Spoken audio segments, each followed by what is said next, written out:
Jalen Johnson is one of the best young players in the NBA. He's averaging 16 points, 8.5 rebounds, 3.5 assists on 51.5%, and he's only 22. How are the Hawks able to find this absolute gem of a prospect? And how has he been able to get better and better every single year? Watch the whole video to find out, and if you like content like this, make sure you join the family, make sure you're subscribing. We're on the road to 1,000 subscribers, and I can't do it without y'all, so make sure you're liking, subscribing, doing all the things of that nature. But let's talk about Jalen Johnson.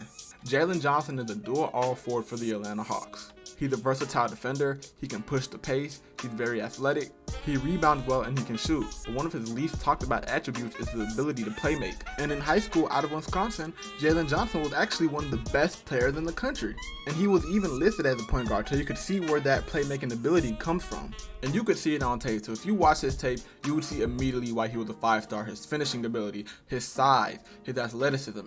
Everything was right there. He was really another Ben Simmons, but he could actually shoot. So the summer before his senior year, he actually decides to commit to Duke, and he joins a stat class and ends up becoming the highest ranked Duke freshman. Now, we've seen this story before. Coming to Duke, one of the best basketball programs in the country, play under Coach K, have a decent season, show your promise, and you will end up being a top 10 pick. And a lot of people kind of expected that with Jalen Johnson as well. But unfortunately, Jalen Johnson's time at Duke didn't go as well as expected. In the limited number of games that he played, he averaged 11.2 points, 6.2 rebounds, and 2 assists a game. But the thing is, he only played in 13 games. And why is that? Well, two major things happened. First off, he had to deal with a foot injury. The extent of the injury was never disclosed, but he had to wear a protective boot on the foot while he sat out of practices, and this really hindered his development. He was missing out on valuable playing time needed at the college level. And while he was slowly starting to come back, his minutes started to deteriorate, his play time started to deteriorate to the point to where he was benched.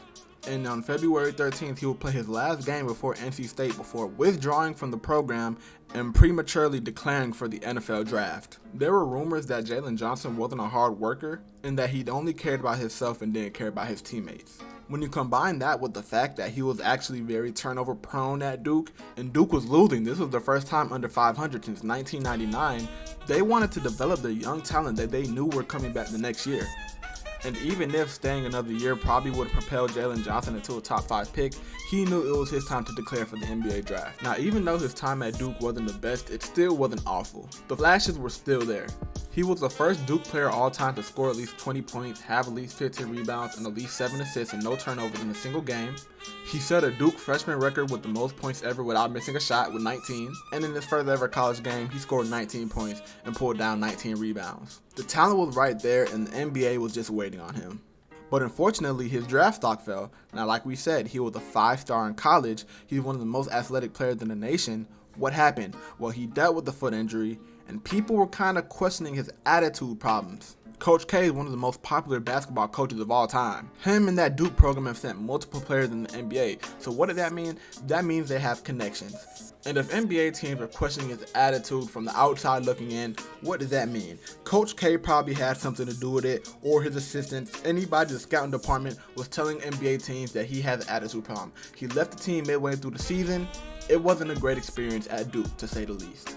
And then when you combine that with that foot injury, you have to feel like there's better prospects to take in that 2021 draft class outside of Jalen Johnson.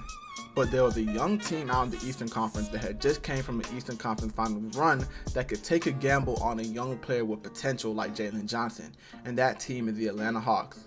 The Atlanta Hawks picked up Jalen Johnson in the 2021 NBA draft with the 20th pick, and they stashed him away. He only played in 22 games his rookie season and spent most of it in the G League just developing. But in his second year, he really carved out a role on this Hawks team. He played in 70 games, averaging 15 minutes a game. He only averaged 5 points, but the flashes of potential were still there, and they were slowly starting to develop him in real-time NBA minutes. And by his third season is when he really started to take off. Now, how did this takeoff even happen? Well, we already knew that the immense amount of talent was there, but there's also an immense and intense want to get better. During the All-Star break, most NBA players, they plan their trips to Cabo.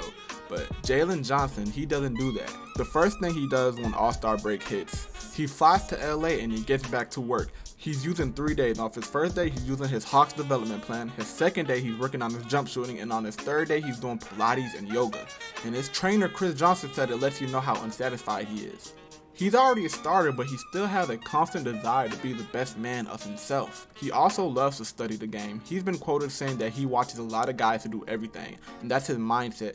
He doesn't want to be in a place where he can't finish out a game. He wants to be solid in every department, whatever that may be, and then eventually just keep building on that and adding bits and pieces. When John Collins left the Atlanta Hawks, the power forward spot was wide open and anybody was there for the taking. Saddiq Bey could have took it, or Jalen Johnson could have stepped up and taken it. Saddiq Bey was a starter at first, but Jalen only needed 2 games to take that over. And now he's averaging 16, 8.5, and 3.5, and should be in the running for most improved player, but it seems like he fell out of it because he missed too many games, one, and the Hawks haven't been that great this season. But in response to them not being that great, he's virtually the only untouchable player on the roster, and he has his eyes set on being a superstar. So if the Hawks ever decide to tear it down and rebuild, trade Trae Young and trade DeJounte Murray, if you're a Hawks fan, then let me tell you, I'm a Hawks fan, it's a little secret. If you're a Hawks fan, Jalen Johnson has his sights on being a very good NBA player, and not just a very good NBA player. He has his sights set on being an NBA superstar. And with his skill set and with his ability, I think he has a chance to do that. Now, if you like NBA success stories and you want to hear more stuff like this about the NFL, about the NBA, about college, make sure you're joining the family. We're on the road to 1,000 subscribers, and I appreciate y'all so much for watching. But I'm out, man. Peace.